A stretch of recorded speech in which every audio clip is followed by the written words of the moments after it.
소파에 누워서 이 영상을 보고 계신가요? 혹시 마음 한편에 나는 왜 이렇게 밖에 나가기 싫을까? 라는 죄책감이 슬그머니 올라오고 있진 않나요? 그런데 놀랍게도 그 느낌은 당신이 게으른 게 아니라 당신의 뇌가 굉장히 똑똑하다는 신호일 수 있습니다. 뇌과학자들은 집에 머물고 싶은 강한 욕구가 고지능자에게 더 자주 나타난다는 사실을 발견했습니다. 인간의 뇌는 몸무게의 겨우 2%에 불과하지만 전체 에너지의 무려 23에서 25%를 혼자서 소모하는 엄청난 기관입니다.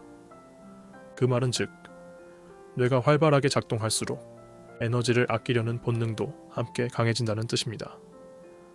특히 지능이 높은 사람일수록 외부 자극을 처리하는데 훨씬 더 많은 뇌 에너지를 소모하는 것으로 알려져 있습니다. 현관문을 나서는 순간 뇌는 거리의 소음, 사람들의 표정, 낯선 냄새까지 모든 것을 정보로 받아들이며 과부하 상태에 빠집니다. 지능이 높은 뇌는 이 과부하를 훨씬 더 강렬하게 경험하기 때문에 본능적으로 안전한 실내를 선호하게 됩니다. 역사 속 수많은 천재들이 좁은 방 안에 틀어박혀 위대한 업적을 이룬 것도 바로 이 이유 때문입니다.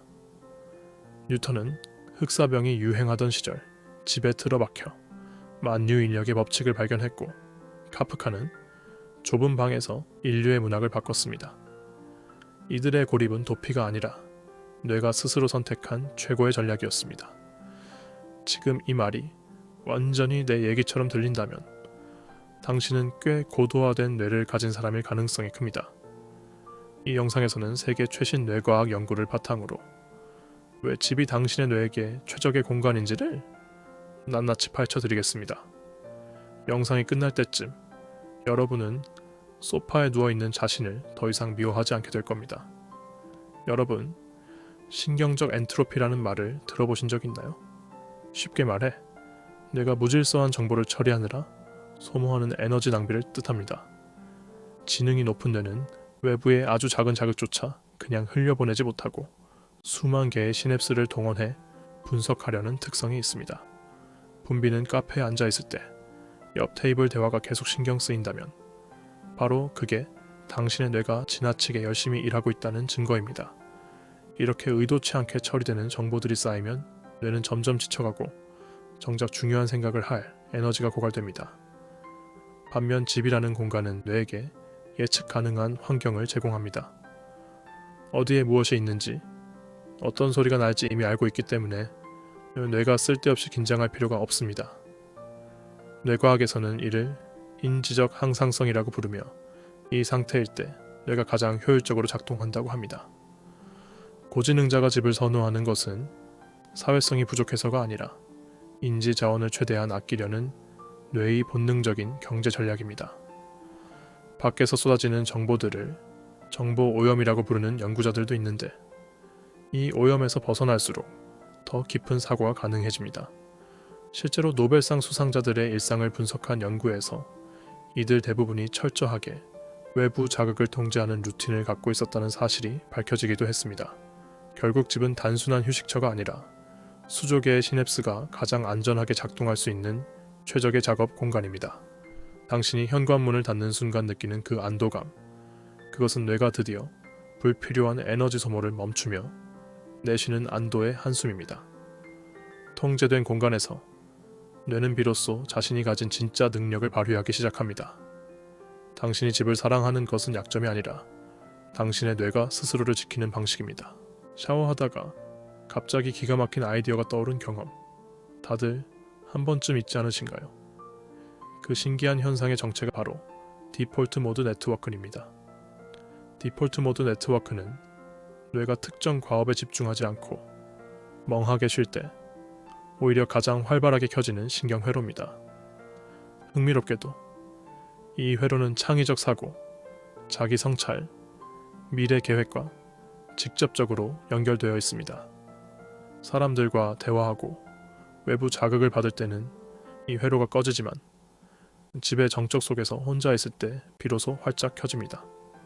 즉, 아무것도 안 하는 것처럼 보이는 그 순간이 사실은 뇌가 가장 창의적으로 일하는 시간입니다.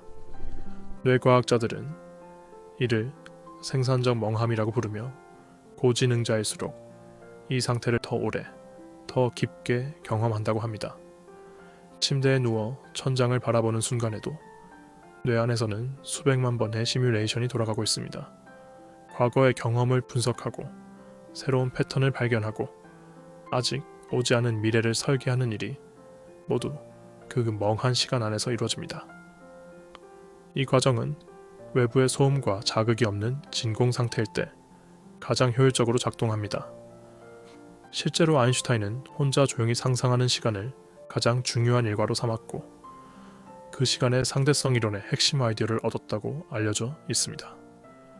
당신이 혼자 멍하니 있다가 문득 번뜩이는 생각이 떠올랐다면 그것은 게으름의 결과가 아니라 뇌가 최고 성능으로 돌아간 결과입니다.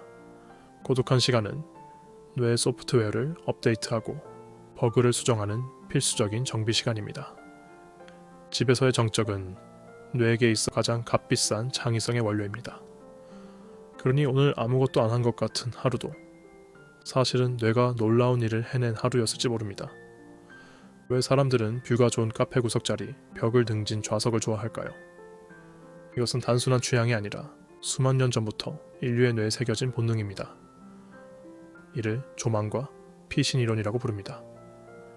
인류의 조상은 포식자를 피하면서도 먹잇감을 감시할 수 있는, 숨겨져 있지만 잘 볼 수 있는 장소를 찾는 능력을 키워왔습니다. 지능이 높을수록 본능이 더욱 예민하게 발달하여 무방비하게 노출되는 상황을 더 강하게 회피하려 합니다. 현대의 집은 바로 이 동굴의 현대적 버전입니다.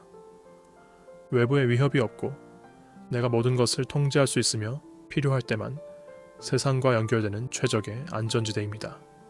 집안에서 뇌의 스트레스 호르몬인 코르티솔 수치가 급격히 낮아진다는 연구 결과가 이를 뒷받침합니다. 코르티솔이 낮아지면 전전두피질, 즉 우리가 논리적 사고와 창의적 발상을 담당하는 뇌 부위가 활발하게 작동하기 시작합니다. 반대로 통제할 수 없는 외부 환경에 노출될수록 뇌는 생존 모드로 전환되어 고차원적 사고를 멈춥니다. 당신이 회식 자리나 분비는 공간에서 유독 아무 생각도 안 난다고 느낀다면 그것은 뇌가 생존 모드로 전환됐기 때문입니다. 고지능자들이 빛, 온도, 소음을 철저하게 조절하려는 것도 같은 이유입니다. 자신의 공간을 완벽하게 통제할 수 있을 때 뇌는 비로소 가장 대담하고 자유로운 상상력을 발휘합니다. 좁은 방에서 느끼는 그 광활한 자유감은 오직 자신의 공간을 완전히 장악한 사람만이 누릴 수 있는 특권입니다. 당신의 방은 단순한 4평짜리 공간이 아니라 당신의 지성이 가장 안전하게 꼽히는 성역입니다. 그렇다면 혹시 이런 생각이 들지는 않나요? 집에만 있으면 결국 외로워지고 뒤처지는 거 아닐까? 충분히 들 수 있는 생각입니다. 하지만 최신 뇌과학은 고독의 질이 사교의 양보다 훨씬 중요하다고 말합니다. 실제로 하버드 의대에서 80년간 진행한 성인 발달 연구에서 인간의 행복과 건강을 결정하는 것은 관계의 수가 아니라 관계의 깊이라는 사실이 밝혀졌습니다. 고지능자들은 많은 사람과 얕게 어울리는 것보다 소수의 사람과 깊이 연결되는 것을 본능적으로 선호합니다. 이들에게 의미 없는 대화와 형식적인 만남은 즐거움이 아니라 에너지를 심각하게 소모시키는 고통에 가깝습니다. 뇌과학적으로도 고지능자는 사회적 상호작용에서 발생하는 보상보다 비용을 더 크게 처리하는 경향이 있습니다. 그래서 이들은 밖에서 에너지를 소모하는 대신 집에서 책이나 영상을 통해 인류의 위대한 정신들과 대화를 나눕니다. 좋아하는 저자의 책을 읽을 때 그 저자의 뇌와 연결되는 경험은 어떤 파티보다 강렬한 지적 자극을 줍니다. 고독과 외로움은 완전히 다른 감각입니다. 외로움은 연결을 원하는데 연결되지 못한 고통이고 고독은 스스로 선택한 혼자만의 시간입니다. 고지능자들이 집에서 느끼는 것은 외로움이 아니라 자신이 선택한 풍요로운 고독입니다. 뇌가 진정으로 충전되는 순간은 사람들 속에서가 아니라 자신과 깊이 대화하는 이 고요한 시간 안에 있습니다. 당신의 고독은 단절이 아니라 더 나은 연결을 준비하는 정교한 충전의 시간입니다. 자, 이제 오늘의 이야기를 정리해볼까요? 당신이 집을 사랑하고 밖으로 나가기를 주저하는 이유는 절대 당신이 나약하거나 이상해서가 아닙니다. 그것은 당신의 뇌가 자신을 보호하고 최적의 상태를 유지하기 위해 선택한 가장 지능적인 전략입니다. 복잡한 세상을 깊이 사고하는 뇌일수록 더 많은 휴식과 더 깊은 정적 그리고 통제된 공간을 필요로 합니다. 당신의 거실 소파는 수조 개의 뉴런이 안전하게 정보를 재조합하고 창의성을 발현하는 아이디어의 요람입니다. 디폴트 모드 네트워크는 정적 속에서 켜지고 코르티솔은 안전한 공간에서 낮아지며 뇌는 비로소 최고의 상태로 가동됩니다. 이제부터 주말에 집에서 혼자 시간을 보낼 때 죄책감을 느끼는 대신 내 뇌가 지금 최고의 업데이트를 진행 중이구나 라고 생각하십시오. 당신의 고독은 낭비가 아니라 뇌가 선택한 가장 현명한 투자입니다. 당신의 공간을 뇌가 가장 선호하는 감정적 오아시스로 꾸미고 그 안에서 마음껏 사색하십시오. 세상이 말하는 활발함의 기준에 자신을 끼워 맞추느라 당신의 고귀한 인지자원을 낭비하지 마십시오. 당신의 뇌는 이미 충분히 훌륭하게 작동하고 있으며 그 뇌가 가장 행복해하는 장소는 바로 지금 당신이 머물고 있는 그곳입니다. 오늘의 이야기가 여러분의 삶의 작은 위안과 커다란 자부심이 되었으면 좋겠습니다. 자신을 이해하는 것에서 모든 위대한 변화가 시작됩니다. 여러분의 뇌가 오늘도 이 고요한 공간에서 멋진 꿈을 꾸기를 진심으로 응원합니다. 거실에서의 고독은 결코 낭비가 아니며 당신의 뇌가 선택한 가장 경제적이고 위대한 투자입니다. 시청해주셔서 감사합니다.